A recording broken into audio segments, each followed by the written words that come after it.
Are you wondering, who can I trust, like in this current world, this current just chaos?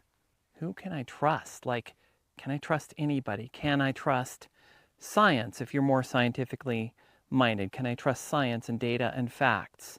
Or if you are somebody who's more metaphysically, spiritually oriented and maybe not as much into the data, facts, and science, can I trust all of the teachers, the channelers, the people who are doing that? I'm going to, in this video, express an unpopular opinion that you cannot trust any of them, none of them. And then I'll tell you what you could do instead, what I'm doing instead. All right, but before I start, I just want to say hello again. It's been actually a while since I've made a video for the channel, and I feel bad about that. I've just been, it's been a lot of processing for me on basically a process of releasing a lot of old patterns and old baggage, which I think is a necessary part of what is going on in the world right now. That all of the chaos, all of the things happening, you know, there's this metaphysical, spiritual saying of things happen for us, not to us. And I believe that. I've come to believe that, and I can explain more about why in another video, because often when you hear sayings like that, or at least when I do, I'm like, really? What? Like, why do you say that? And I didn't just accept that statement blindly. It's taken many years for me to accept that things happen for us, not to us. It may seem like a lot of bad stuff is happening to us, both individually and collectively. Anyway, I've gone through my own personal processing of so many things, personal things, what's going on in the world. And it's just been really hard to show up and talk and speak about what's going on. But I am excited, just moving forward. One of the things I've realized is, even more than I knew before, is how much I am a bridge between worlds. And that's why I mentioned the unpopular opinion earlier, is I'm somebody who was trained and raised in a scientific household and became a scientist, became a tenured professor with a big research lab. You know, I have a PhD. I'm a doctor in that sense, the PhD kind of doctor. And I have a lot of street cred and a lot of experience, and I have degrees in physics and computer science, and so, you know, I've focused in all sorts of areas. So I have all of that credential, but also simultaneously for the last, well, ever since I can remember, like in college, really starting to ask big questions like, what is consciousness and what is the nature of this reality? And I've always been really intrigued by those questions. And over time, I've sort of treated that as a separate pursuit that is, in a way, incompatible. I've treated it as incompatible. I'm not saying it is incompatible, but I've treated it as something different or opposed to all of the scientific work. And then recently, I realized, going to an event that had lots of metaphysical people, where I thought, oh, you know, this is my new audience. This is the new people. I'm going to connect with them. And I realized I'm kind of an outsider there. And I'm kind of an outsider in the space of science also. I mean, I'm an outsider in both, but that also means that I'm not firmly in one camp or another. And I really need to make a video on that, because that's a whole separate thing about unity, and how unity, people talk about unity, but what is unity except for being able to bridge between different worlds, and everybody's in their own little firewalled worlds. But I won't digress too far here. Anyway, before I dive into the trust thing, isn't it beautiful out there? I mean, those mountains in this video are kind of far off, but with eyes, they don't look quite so far off. So it's gotten to where I can make videos outside again, at least some, and I'm excited about that. All right, so let's dive into this trust issue and see my my unpopular opinion about this, that you can't trust either one. So let's talk about first, since I'm from a scientific background, this whole thing about scientific trust. So many people on the scientific side say, oh, you know, we're data oriented. Trust the data, trust the facts. But the thing I've learned from not only my own science, but then working with scientists day in and day out on things like their grant proposals in all different areas of science, and helping them really construct an argument, a story for their science that potentially leads to funding for them, is that science, what we believe is science, is always just a story, or you could say a model that we construct mentally about how the world works, that we then go out and find data, hopefully not just manufactured, hopefully it's like actually data that somebody collected with a real instrument, but still it's finding the data. And it's a very tenuous process, because the problem is when you have a model of the world and you have some data, you can say, oh, this data, it supports, doesn't contradict my model.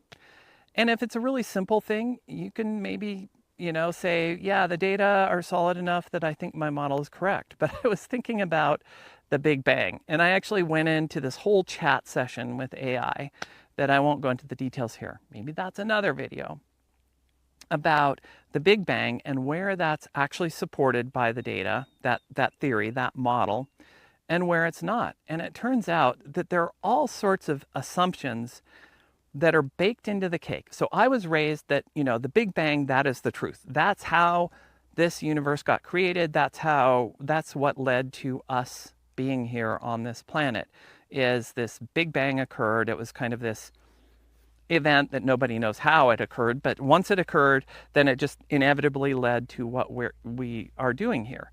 But again, one of the fundamental assumptions that goes into the Big Bang theory is this dark matter and dark energy assumption. That's one of many. I mean, there are all sorts of assumptions about time and isomorphism, which means that the universe is actually the same everywhere, as opposed to like having different things going on in different places, different fields, different forces, different speed of light or whatever. So there are all these assumptions, but the dark matter and dark energy one is a really big one, which is that, well, if we assume that the universe is made up of like around 90% of combined dark matter and dark energy, which we can't see, we can't measure, then everything works for our Big Bang model. But then, okay, so everything works if you assume that 90% of the universe is made of stuff that you can't detect and that you're just guessing about.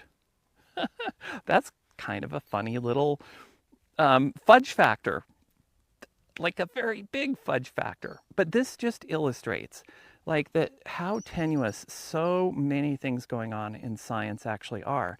And I see it day in and day out on a much smaller scale than, Big Bang, that's like a very big scale kind of thing. But I see it in everything from, people who do research on viruses, which is a hot topic right now with a new virus seeming to emerge and a lot of people are very afraid of. And it's true in all sorts of domains that we can have models of what's going on, and there's more support for some models than others, but ultimately they're still just models. And you cannot prove that there's not a better model than the one you're using. This is the fundamental flaw of scientific thinking. So what people do on the science side instead is they trust authority. And authority comes in many forms, but they trust the authority of history, of publications that have gone on for a long time. Even if one of the worst things that happens is sometimes somebody says one little thing in a publication, at one point in that history of science, and then everybody just repeats that point, and then it becomes the quote truth, even though it's not the actual truth. It's just something that got repeated a lot. And so everybody accepts it as the truth, as the fact, as the model, but it was just somebody mentioning it offhand in like the discussion section of their scientific paper. So it's kind of, I'm not saying that science doesn't exist. It certainly does exist, and it is a useful process, but it's a process that is a very, very slow path to finding the actual truth of things. And it requires integration of so many more data sources. And science ignores other data sources, like our internal subjectivity, like our intuition, like our imagination. It ignores a lot of those things. And I think because it ignores those things, it is a very incomplete picture of reality. So, in my opinion, you can't trust it. I mean, you can trust pieces of it, but you can't trust its conclusions because it's ignoring so much. Just like it ignores all that dark matter and dark energy, it ignores us, our experience, our subjectivity, what is happening on the inside of our minds, because it just treats that as some byproduct, this process of evolution that it believes in. And I'm not saying I don't believe it, but I think that there are some things missing, just like the dark matter is missing from Big Bang. I think there's dark matter of evolution. There's a lot of stuff missing in that theory, but it's an unknown. We don't know what we don't know. So anyway, my point is that if you're really a true critical thinker, you can't trust scientific opinion. I mean, you can trust maybe certain data sources are reliable, but that doesn't mean the stories and models that we build around those data are correct and true stories. There is an important distinction. So anyway, that's the science side. Now let's think about metaphysics. So for a long time, I've been interested in the sort of more metaphysical, you could call it spiritual, but I'm not religious about it. It's just that the idea that we are part of a larger reality, that consciousness is primary, not secondary. The consciousness that exists at a level of a reality that is below, beneath, above, wherever you want to say that is, around, within all of us.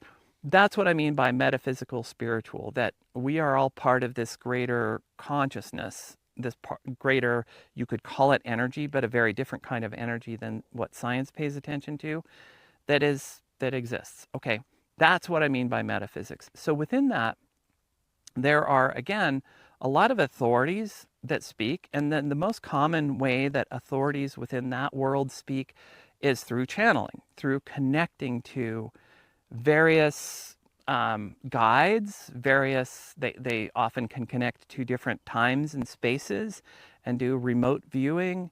They connect to their own guides. They connect to sometimes different star beings like Arcturians or Pleiadians, and they bring through information. So one of the first sources of that I learned about years ago was Seth, the works of Seth, a channeled entity by Jane Roberts. And what was so intriguing, what captured me in reading Seth's works, was how much Seth could describe physics at a level that my physics degree never was able to explain. Like, I remember sitting in a quantum mechanics class just asking my teacher these questions that I know he was really frustrated about, because he actually called me into his office and said, "Stop challenging me in class or I'm going to kick you out of class." But anyway, I was there in class, years ago, asking all of these really hard questions about, okay, the collapse of the wave function, it's coherent, then it suddenly becomes decoherent and becomes a particle, and then it becomes a wave again, and it goes back and forth, and then there's the observer effect, and there was all these things, and I'm like, it was always a hand wavy answer, which is all that physics has for that. Still, to this day, I mean, there are some theories, none of them are very satisfying. And I read the Seth books, and Seth actually gave better descriptions of that than I ever heard in any of my physics teachings. So I'm like, hey, there's something to this channeling stuff. There's something to this. There's something authoritative about it, or something. Somehow she was tapping into something that had knowledge beyond what we seem to have here right now on our planet, or what we had then when she channeled Seth, which was in the 1970s. So awesome, right? But then the problem is, I listen to a lot of different people talking about what's going on in the world today, because I love the different perspectives and I love trying to integrate them with what I receive, because now I'm at the point where I actually receive these same kinds of messages. I connect literally to one's energies, consciousness that describes itself, including Arcturians and other, you could call them, quote, angels, although that's a very religious term, but entities that we would, according to that terminology, would call them that. I connect to those. And I listen to lots of other people who connect to those. And it seems like many people are receiving different messages about what's going on. And then you're like, wait, what? Okay, this person said one thing, this other person said the other thing, and then I tune in and it gives me sometimes a refinement or a different perspective on it. And I'm like, well, what or who do we trust there? And that's where it just gets so interesting, because then it's like, I already made the case that we can't just trust science blindly, but we also can't trust these, people channeling blindly. So what do we trust? So there's this term that some people I've heard who do the channeling, who share that, they say, there's been a recent trend to say, use your discernment. And that, I think, is a key answer, although it's kind of a shallow answer. So I want to go one level deeper before I wrap this thing up. The shallow answer is use your discernment. Like, you really have to figure it out. But then the question is, well, how do you use the discernment? Because discernment just sounds like, well, think it through. What makes sense? What doesn't make sense? But is that enough? So I've been working with this framework called core intelligence that, which is all about connecting to the faculties, the different thinking faculties you have, or not just thinking, I wouldn't call them thinking, the different faculties that you can tune into using this system of consciousness that you and I are. And one of those faculties is, of course, the mental faculty, the reasoning faculty. That's an obvious one that most people default to. But there are these other faculties like the feeling faculty and the intuitive faculty and even the imagination, the faculty of imagination, connecting to different times, spaces, and possibilities. And what I've found is that when we're talking about discernment, it's not trusting any one of those sources.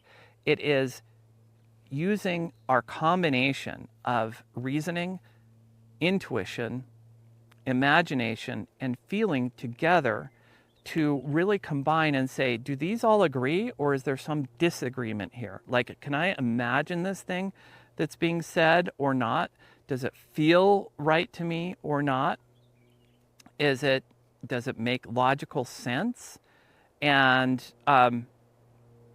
do I have I received any of my own downloads about it?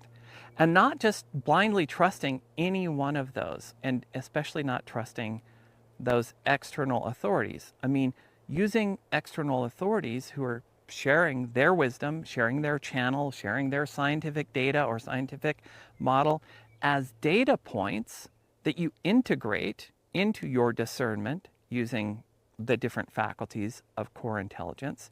But you don't just say, okay, this person said this. This is what got us all into this mess, is we have trusted, as a society, as a species, we have trusted way too many external authorities, whether it's biblical authorities, educational authorities, scientific authorities, medical authorities, political authorities, that's a big one, economic authorities. We're in a big ass mess because we've placed way too much trust in them and not enough trust in our own self. But we have to learn how to better exercise that discernment. I will be posting more about the core intelligence if you want to use that.